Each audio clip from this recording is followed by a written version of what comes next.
अस्सलाम वालेकुम, मैं हूं डॉक्टर कदीर। आज हम डिस्कस करेंगे हेरेडिटरी सेफिरोसिटोसिस, सिंपली एचएस। एचएस नाम जाहिर करता है कि ये इनहेरिटेड डिसऑर्डर है। ये ऐसी इनहेरिटेड डिसऑर्डर है जो रेड ब्लड सेल के स्केलेटन, मेम्ब्रेन स्केलेटन, जो कि रेड ब्लड सेल के अंदर सेल मेम्ब्रेन के साथ मौजूद है, इस स्केलेटन में जब एबनॉर्मेलिटीज पैदा हो जाएं तो उसको कहते हैं हेरिडिटरी सेफिरोसिटोसिस। मेनली 3 तरह की प्रोटीन्स हैं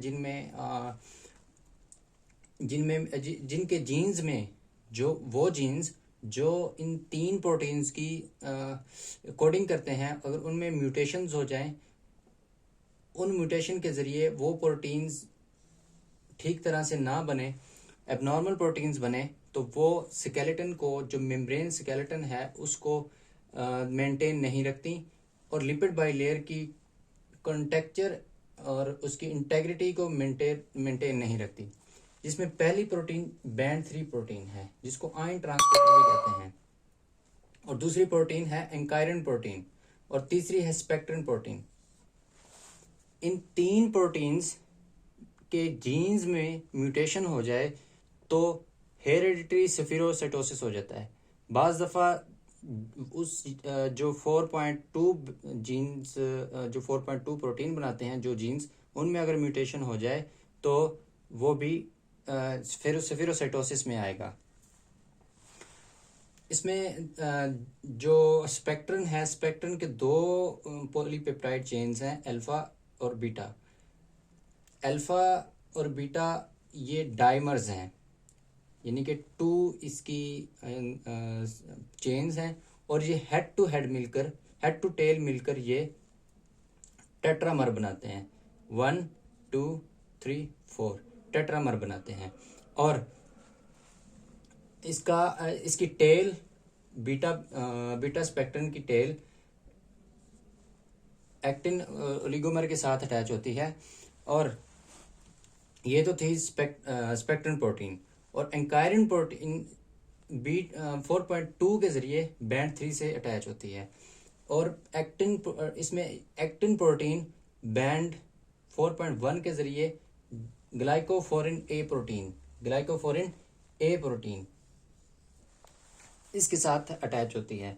2 डायमेंशन इस तरह, इस स्केलेटन की ये जो स्केलेटन है, इसके 2 डायमेंशंस बनते हैं। 2 डायमेंशनल ये स्केलेटन है।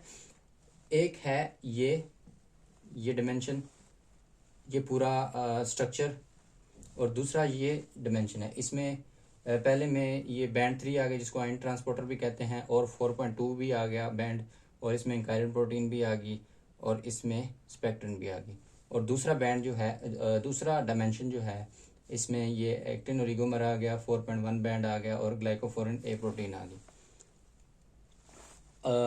इसके बाद ये देखें कि नॉर्मल सेल था। नॉर्मल सेल का एक हमने फ्रेगमेंट लिया, तो फ्रेगमेंट में हमने ये पूरा स्ट्रक्चर देखा, internal structure that's very opposed to the lipid bilayer. If there is any abnormality or any dysregularity is present in this membrane skeleton, this will lead to the disintegrity of the lipid bilayer. Lipid bilayer इस तरह, अगर इसमें membrane skeleton में कोई भी abnormality है तो lipid bilayer ब्लैबिंग करेगी। ये देखिए, नॉर्मल से फिर ये ब्लैबिंग की तरफ चला गया, ब्लैबिंग निकलेंगी, जिससे water, H2O and potassium loss होगा, और मेम्ब्रेन लॉस होगा इस ब्लैबिंग में। फिर उसके बाद जो सेल की जो नॉर्मल शेप होती है वो मेंटेन नहीं रहती, और मेम्ब्रेन लॉस होता है। और उसके बाद ये देखें कि सेल आहिस्ता आहिस्ता स्फेरोसाइट की तरफ जा रहा है, तो ये इवेंचुअली स्फेरोसाइट बन जाता है। फिर वो स्फेरोसाइट, मैक्रोफेजेस उसको इंगल्फ करते हैं। ये सारा प्रोसेस कहाँ हो रहा है? ये स्प्लीन की कॉर्ड ऑफ बिलरॉथ में हो रहा है, कॉर्ड ऑफ बिलरॉथ में।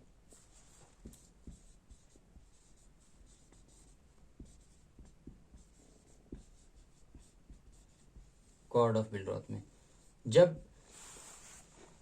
जब इसमें कॉर्ड ऑफ बिलरॉथ में इसकी कंजेशन हो जाए कॉर्ड ऑफ बिलरोथ की, और मैक्रोफेजेस ज़्यादा हो जाएं, मैक्रोफेजेस फैगोसाइट्स जो हैं वो ज़्यादा हो जाएं, तो इन कॉर्ड ऑफ बिलरोथ की कंजेशन हो जाती है, यानी कि इनका जो रास्ता होता है कॉर्ड्स का वो नैरो हो जाता है, और जिसकी वजह से स्प्लीनोमेगैली हो जाती है, स्प्लीनोमेगैली हो जाती है। अब कौन सी म्यूटेशंस हैं जो इस तरह की एबनॉर्मेलिटीज़ पैदा करती हैं?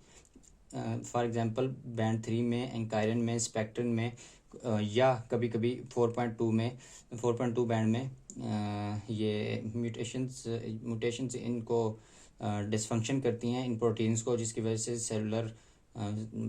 सेलुलर स्केलेटन की एबनॉर्मलिटीज़ पैदा होती हैं। इसको कहते हैं मेम्ब्रेन फ्रेम शिफ्ट।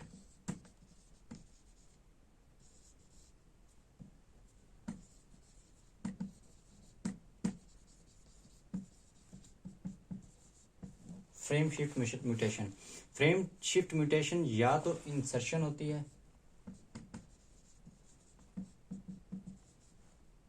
दूसरा डिलीशन। इंसर्शन और डिलीशन का मतलब ये है कि एक या दो बेस पेयर्स डीएनए की न्यूक्लियोटाइड सीक्वेंस से में ऐड हो जाएं, और इसका मतलब है कि एक या दो बेस पेयर डीएनए के न्यूक्लियोटाइड सीक्वेंस से निकल जाएं, डिलीट हो जाएं, तो उसको कहते हैं फ्रेम शिफ्ट म्यूटेशन। जिस तरह के इसकी बात करें, GC guanine cytosine guanine,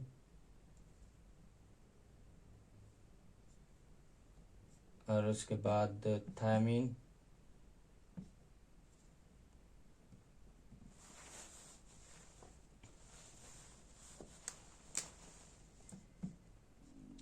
adenine, thymine, guanine, cytosine,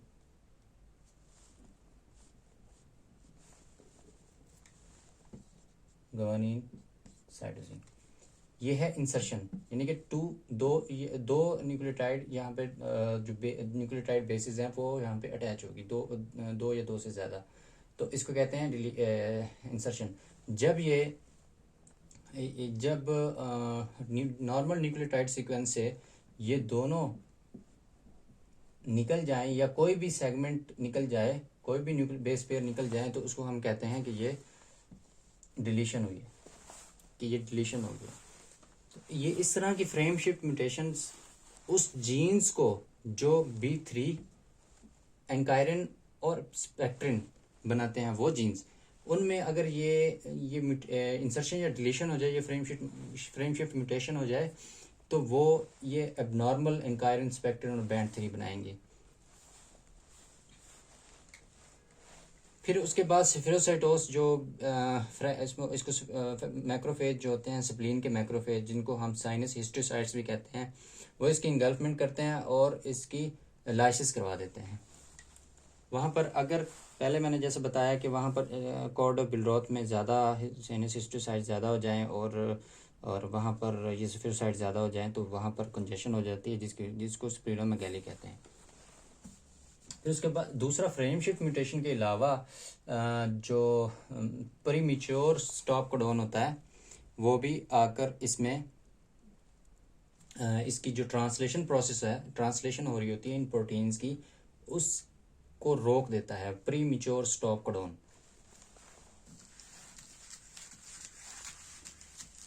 क्योंकि स्टॉप कोडॉन जब किसी भी पॉलीपेप्टाइड की ट्रांसलेशन हो जाती है, किसी प्रोटीन की ट्रांसलेशन हो जाती है, तो स्टॉप कोडॉन आते हैं जो कि ट्रांसलेशन के प्रोसेस को रोक देते हैं। इसी तरह प्रीमेच्योर स्टॉप कोडॉन आएगा जो इसकी एंकायरन, स्पेक्ट्रन और बैंड 3 की ट्रांसलेशन को रोक देगा। और उसके बाद स्प्लीनेक्टोमी जो है, ये स्प्लीन ज़्यादातर, ये स्प्लीन में सारा प्रोसेस हो रहा होता है फैगोसाइटोसिस का, तो स्प्लीन जो है ना, इसको स्प्लीनेक्टोमी प्रेफर किया जाता है कि स्प्लीनेक्टोमी करवा दी जाए इसमें, इन पेशेंट्स में जिनमें से एचएस होता है। फिर स्प्लीनेक्टोमी का ये एक इसका जब स्प्लीनेक्टोमी करवा देते हैं तो पेशेंट को जो मसला होता है वो सेप्सिस का होता है कि सेप्सिस हो जाते हैं पेशेंट में, वेरी प्रोन टू सेप्सिस हो जाता है। जब सफिरोसाइट मौजूद होता है स्प्लीन में, तो वहाँ पर इसकी, जैसे मैंने पहले बताया कि पहले इसकी ब्लैबिंग होती है,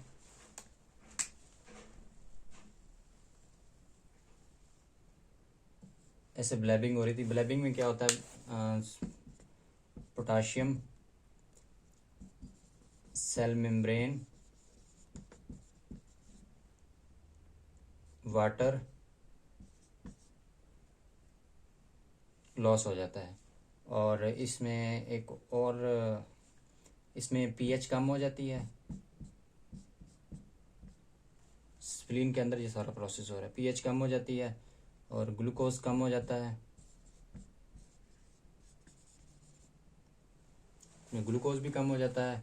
और उसके बाद इसमें फैगोसाइटोसिस हो जाती है, जिस तरह हमने पिछले लेक्चर में पढ़ा, एनीमिया के लेक्चर में, कि ये एक्स्ट्रा वास्कुलर हीमोलाइसिस होती है ये, क्योंकि वेसल्स के बाहर हो रही है, ये स्प्लीन में हो रही है, तो इसको हम कहेंगे एक्स्ट्रा वास्कुलर हीमोलाइसिस। जिस तरह एक्स्ट्रा वास्कुलर हीमोलाइसिस में पढ़ा था कि स्प्लीनोमेगैली होती है, जॉन्डिस होता है और एनीमिया होता है, इसी तरह इसमें भी स्प्लीनोमेगैली होती है एचएस में,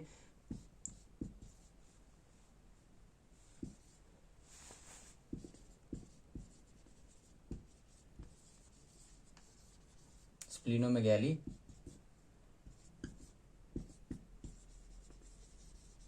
जॉन्डिस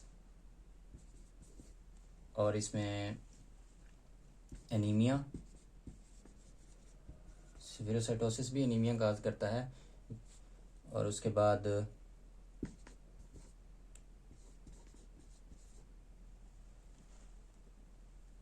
कोलिथियासिस हो जाते हैं, ये 40 to 50% पेशेंट्स में होते हैं कोलिथियासिस। स्प्लीनोमेगैली हो जाती है, और इसमें सेफिरोसाइटोसिस भी, ये सारा सेफिरोसाइटोसिस होती है इसमें, स्प्लीन में ये सारा हो रहा है।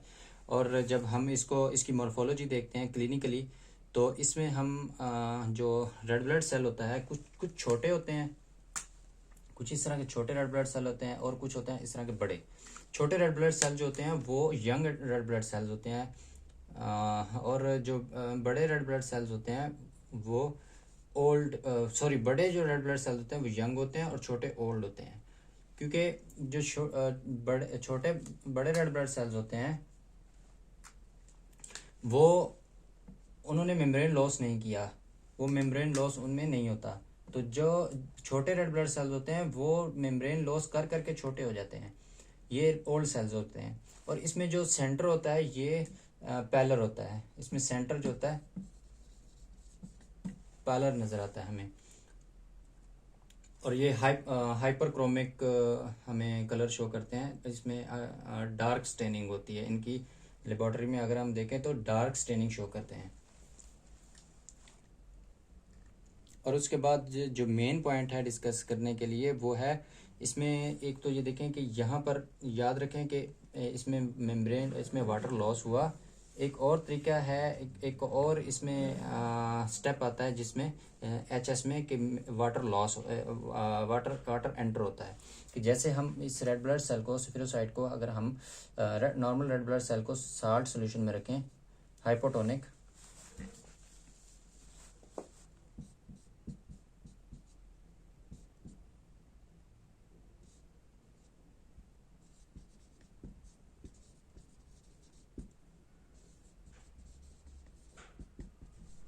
हाइपोटोनिक साल्ट सोल्यूशन में रखें, तो वाटर एंटर होता है स्फेरोसाइट में, जिससे स्वेलिंग हो जाती है, और जो रेड ब्लड सेल है वो स्फेरोसाइट की शक्ल इख्तियार कर लेता है। और फिर उसके बाद वाटर सेलिंग के बाद इसकी रस्टिंग हो जाती है, जिसको कहते हैं ऑस्मोटिक लाइसिस।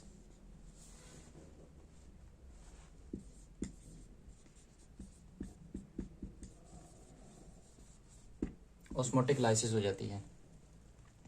और इसमें HS में हेरिडिटरी स्फीरोसाइट में ये वाटर जब एंटर हो जाता है, वाटर जब लॉस होता है इसमें, अगर इस कंडीशन में हम देखें वाटर जब लॉस होता है तो हीमोग्लोबिन कंसंट्रेशन ज़्यादा हो जाती है, क्योंकि वाटर ज़्यादा हो गया और वाटर कम हो गया और हीमोग्लोबिन कंसंट्रेशन ज़्यादा होगी। और जब सोडियम लॉस होता है, पोटाशियम लॉस होता है, तब भी हीमोग्लोबिन कंसंट्रेशन ज़्यादा होती है, क्योंकि ये दोनों निकल जाते हैं सेल से और हीमोग्लोबिन की कंसंट्रेशन ज़्यादा हो जाती है। ये नॉर्मली जो रेड ब्लड सेल की एज होती है वो है 120 डेज। सेफिरोसाइटोसिस में 10 to 20 डेज इनकी लाइफ स्पैन होता है टोटल, इनके बहुत ज़्यादा कम हो जाता है सेफिरोसाइटोसिस में। और उसके बाद एप्लास्टिक क्राइसिस आते हैं। एक एप्लास्टिक क्राइसिस है और एक है हीमोलाइटिक क्राइसिस। इन दोनों को हम डिस्कस करते हैं।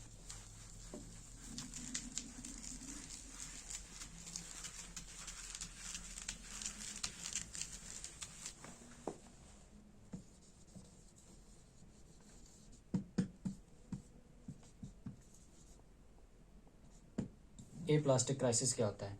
एप्लास्टिक क्राइसिस ये होता है कि जिस तरह हम पिछली क्लास में पढ़ा कि पार्वोवायरस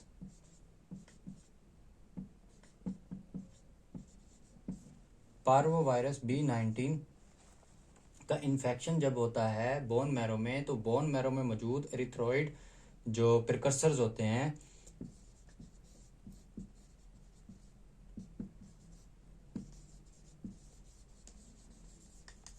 एरिथ्रोइड प्रिकर्सर्स होते हैं, उनकी लाइसिस करवाता है वहाँ पर। तो इस तरह से जो कंपनसेटरी रिस्पॉन्स होता है वो लॉस हो जाता है, मतलब कि मेच्योर रेड ब्लड सेल्स नहीं बनते, जिसको कहते हैं एप्लास्टिक क्राइसिस। ये तकरीबन ये पार्वोवायरस B19 इस क्राइसिस को 1 से 2 हफ्ते तक 1 से 2 हफ्ते तक ये इस क्राइसिस को हैंडल करता है। ये इस क्राइसिस का ये इम्पोर्टेंट काज होता है। फिर उसके बाद इम्यूनिटी एक्टिवेट हो जाती है, इम्यूनिटी इस पार्वोवायरस को रिमूव कर देती है। जब तक इम्यूनिटी एक्टिवेट नहीं होती, जब तक इम्यूनिटी इस पार्वोवायरस के खिलाफ नहीं आती, तब तक ट्रांसफ्यूजन, ब्लड की ट्रांसफ्यूजन दी जाए, ताकि जो क्राइसिस हुआ है, एप्लास्टिक क्राइसिस हुआ है, मतलब कि मेच्योर रेड ब्लड सेल्स नहीं बने, तब तक ट्रांसफ्यूजन के ज़रिए इसकी रिप्लेनिशमेंट की जाए। इसमें शेप चेंज होती है, शेप चेंज को कहते हैं हम एनोसाइटोसिस, एनिसोसाइटोसिस।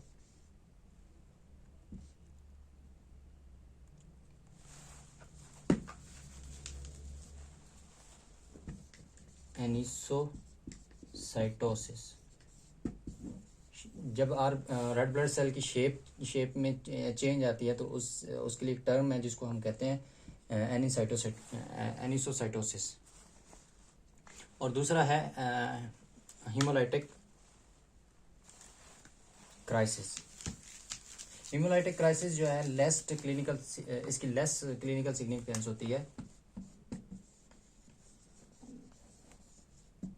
हीमोलाइटिक क्राइसिस, इसकी लेस क्लिनिकल सिग्निफिकेंट।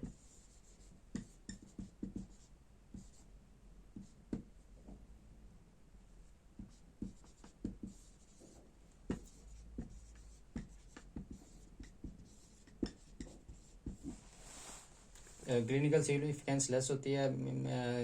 और उसके बाद यही रिकमेंड किया जाता है कि स्प्लीनेक्टोमी करवाएं। जिस तरह मैंने लेक्चर के शुरू में बताया कि स्प्लीनेक्टोमी का एक ये भी, चूँकि ये फ़ायदेमंद साबित होती है स्प्लीनेक्टोमी, तो इसका एक जो डिसएडवांटेज होता है स्प्लीनेक्टोमी का, वो patient becomes very prone to the sepsis. तो आज का था ये लेक्चर। तब तक इंशाल्लाह अगला हम लेक्चर बनाएंगे एपोप्टोसिस पर, या फिर हम बनाएंगे इसी ब्लड सिस्टम पर। तब तक के लिए इजाज़त दीजिए। अल्लाह हाफिज़।